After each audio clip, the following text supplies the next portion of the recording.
Welcome ulit sa aking channel. Ngayon pupunta tayo sa Maliko, Pangasinan, dito sa may San Nicolas banda. Bali boundary siya ng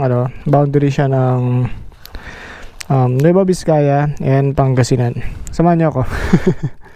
See ya mamaya. Welcome sa bayan ng San Nicolas.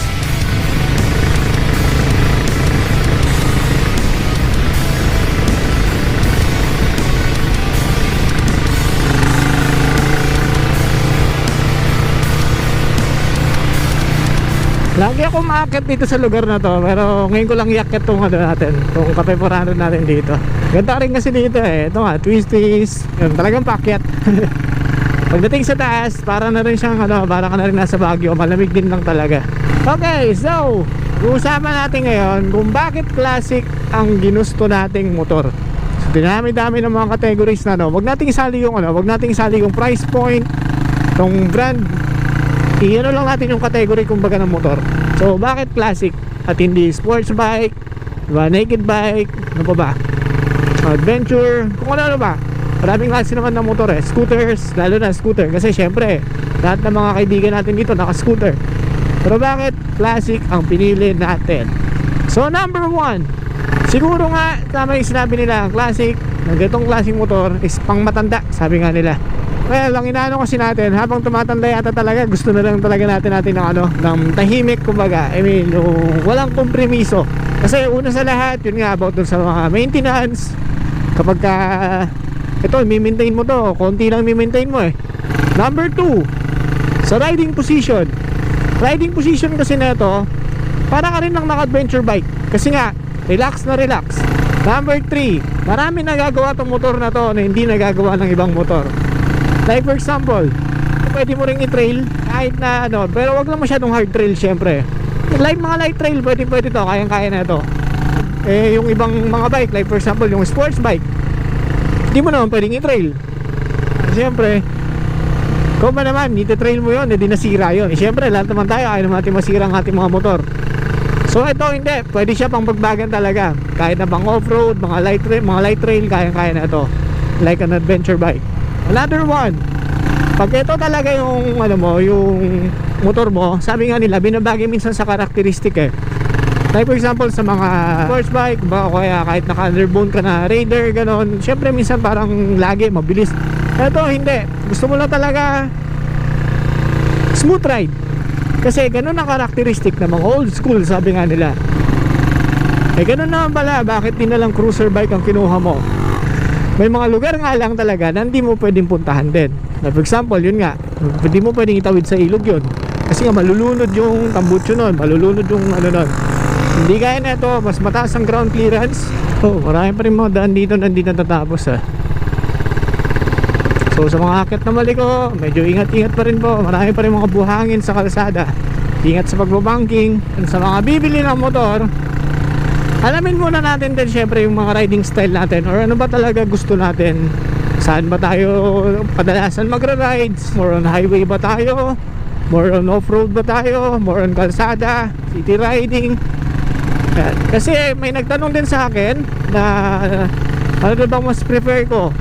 Sa Ninja 400 ba or Cafe 400? Well, kung yun nga po, sabi niya kasi gusto daw niya yung forma ng Cafe 400. So ibig sabihin, gusto mo yung tipong mala-classic lang yung dating. Pero kung may budget ka naman, magano ka na, mag Ninja 4 ka na. So syempre, kung ako tatanungin, eto pa rin ako. Kasi may extra money ko, siguro sa setup ko na lang to. Setupan ko na lang itong motor ko. Lahat ng gusto ko, ilagay ko na dito.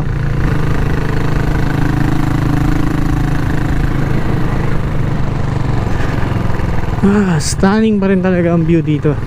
Alam ko ito yung nasunog nung nakaraan Nasunog karon ng wildfire dito. Yan, banda yan. Tingnan nyo naman nangyari ngayon, diba? Nasunog nga siya, pero magre-recover mag-isa talaga ang ng nature. Damn, so pretty. Look. Ito kung binabalik-balikan ko dito sa Maliko. Grabe. Ganda. Malayo-layo pa tayo, pero sabi nga, dito pa lang sulit na. Okay, so larga ulit tayo. Yun, tuloy natin yung pinag-uusapan natin kanina. Regarding sa bakit classic na motor. Yun nga, yan na rin natin, consider din natin yung kakayahan pa ng katawan natin. Kasi nga, hindi tayo pabata, sabi nga nila. Hindi na gaya nung dati, na noon, gusto natin, kare-karera, di ba, mabilis, lagi nagmamadali. Ngayon, gusto natin, lahat, slowly, taking it easy.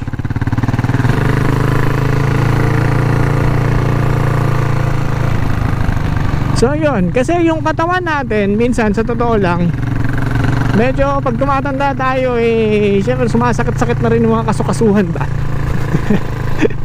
So hindi na kaya ng sports bikes. Yung driving position, yun yung aggressive, diba? May sasakit ang likod, sasakit ang wrist. Dito, hindi. Chill ride lang talaga, diba? Relax na relax yung pagmamaneho natin. Ayun ang kinagandahan dito. It's like the adventure bike din, sabi nga nila, pero not too expensive and not too complicated to maintain. So dito pa lang lumalamig na.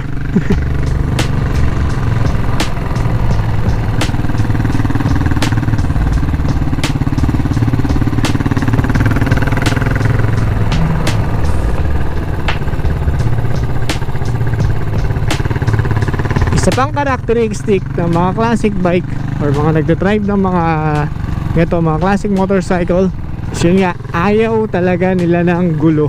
Hindi naman natin masasabi na lahat nga na yun, mga ganitong nagdadrive I mean, yung mga mahilig sa classic talagang gano'n naman ang mindset. Hindi rin. Parang ano lang yan lahat sa isang basket na kamatis, hindi naman lahat yun presyon, kumbaga sabi nga. Lahat naman yun, meron siguro isang bulok doon hindi natin masabi, diba? Parang gano'n.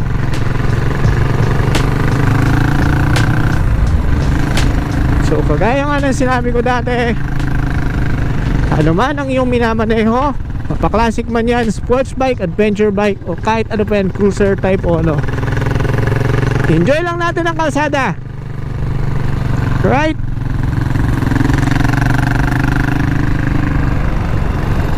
Ang naibibigay sa ating kasiyahan nito pagmamotor, minsan hindi nabibigay ng nasa kakotse.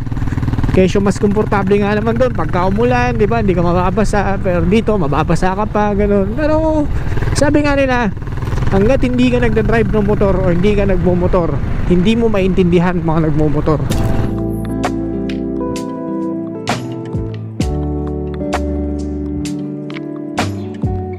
Then para naman sa mga nagra-run or na babasag dun sa may sa Facebook, sa YouTube, mga nagko-comment ng mga bad comments or mga negative comments, wag po ganun, relax lang tayo, okay? Kung ano yung tinanong, yun na sagutin. Huwag na tayo mang-away, huwag na tayo makipag-away, okay? Kung ikaw man yung sinagot ng gano'n, pabalang, pabayaan mo na.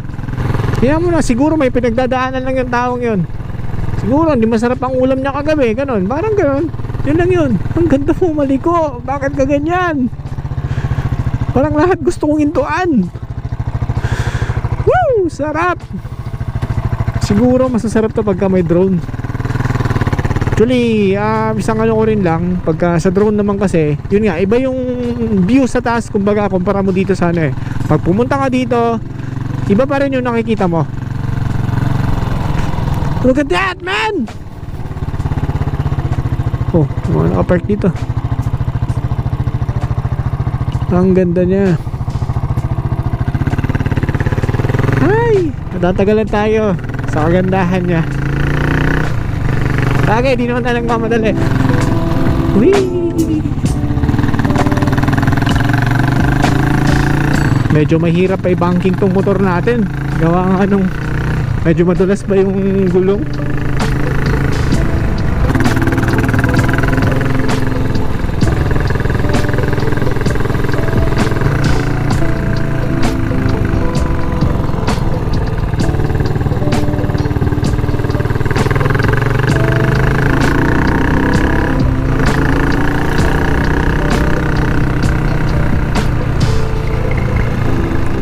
Ito na nga, para ka nang nasa Baguio.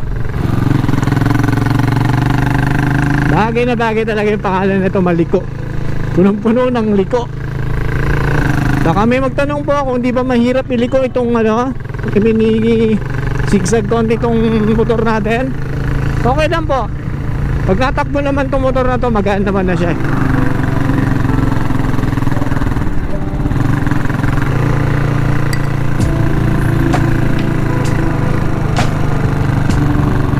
Pag iba-vlog mo talaga dito, parang kulang yung isang oras mo. See? Ay, sarap!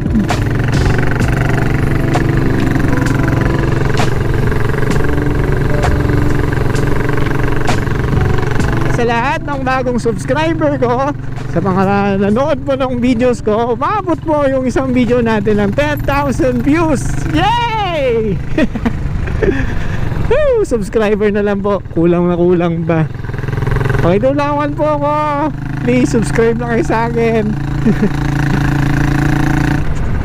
Uy, may campsite na rin dito. Dami ng activities na pwedeng gawin dito. Pwede ka na mag-camping, overnight stay sa mga campsite na rin dito. Meron din pa pala dito yung pasyalan dito talaga. Nandun kasi yung American Tank dati. Panoorin nyo po yung isang vlog ko.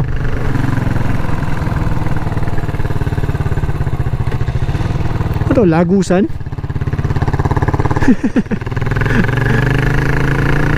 Parang may mga diwatang lalabas dun eh. Yun, nakikita ko na yung American Tank dun. Pero tingin ko hindi na tayo dadaan dito sa may ng American Tank. Kung gusto niyo po makita, panoorin niyo po isang vlog ko. Maganda rin po dyan sa loob. Pwede kang mag-picnic, pwede kayong mag-overnight stay. Kasi lang po to, short ride lang kumbaga. Pagkalawang lang. Wala kasing kalawang na tayo. Yun, may campsite na rin Yun talaga magandang ipatayo dito campsite.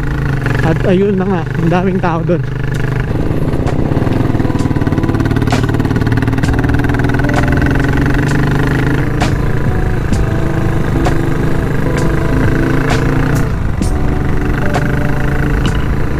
Ito na nga yung view deck.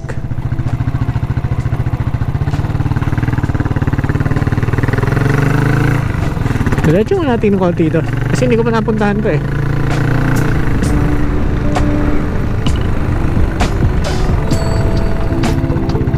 San Nicolas. May mga gato na dito. Ito po, so papuntang Santa Fe, Nueva Vizcaya. Ito, dire-diretso yun lang to. Diba, shortcut. Picture lang tayo dito.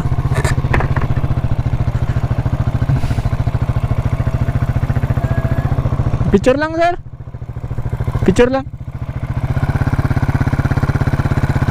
Ayan, picture lang tayo dito. And welcome to Barangay Maliko. Yeah ba. Ay, shoutout sa kaibigan ko dito sa San Nicolas. So tingin ko babalik na tayo. Kasi yun, talagang short ride lang talaga to. So update dito sa motor natin, ganun pa rin. Kung ano yung napanood po ninyo nung last na vlog ko, yun lang. Kinat ko lang po yung silencer na itong kaya ganun pa rin po yung tunog kapag kumarangkada. And the rest, wala na. Balak mo natin palitan tong tapaludo na ito na mas maliit. Sabi nga nila i-cut ko lang daw, kaso ayoko i-cut gawa nga nung taon na to, pagtagulan gusto ko ibalik pa rin to para at least hindi siya matalsik. Ayan yung tambucho natin, nasunog na, ganyan na yung kulay. Ito nga nagkulay titanium na ayan nagkulay titanium na siya. Nagkulay blue na siya. Well, bakit yung sa kabila hindi siya nagbo-blue? Ito nagbo-blue gawa nga nung ito, yung exit point kasi nung init is nandun doon sa kabila, hindi kaya dati na dalawa sila. So ito mas nasusunog to compare mo doon sa kabila. Mas unang nakakalabas kasi yung init nung kabila yun lang. Maraming salamat ulit sa papanood po sa akin. Yun nga, mabot tayo 10,000 views and yun nga 300 something na subscriber na rin tayo. So thank you. Yun lang po masabi ko. Maraming salamat. Maraming salamat sa suporta. Suportan din po natin sana yung mga vloggers na mga nag-uumpisa pa lang kagaya ko. Yun nga po, Adobo Channel. Yeah, yung kaibigan po natin yon. Yun naman po yung mga vlog niya tungkol sa nasa Kazakhstan. Yun. Kung hindi po kayo masyadong pamilyar sa lugar na yun, boundary po siya ng China tsaka Russia. Yun, panoorin niyo po yun. Okay naman po yun. Para at least makita po natin yung lugar din doon na kung gaano kaganda. And syempre, mga kalokohan din nila. Right, so yun na po. Thank you po ulit sa panonood. Tapusin ko na yung vlog ko dito. Alright, maraming salamat. God bless us all. Ciao.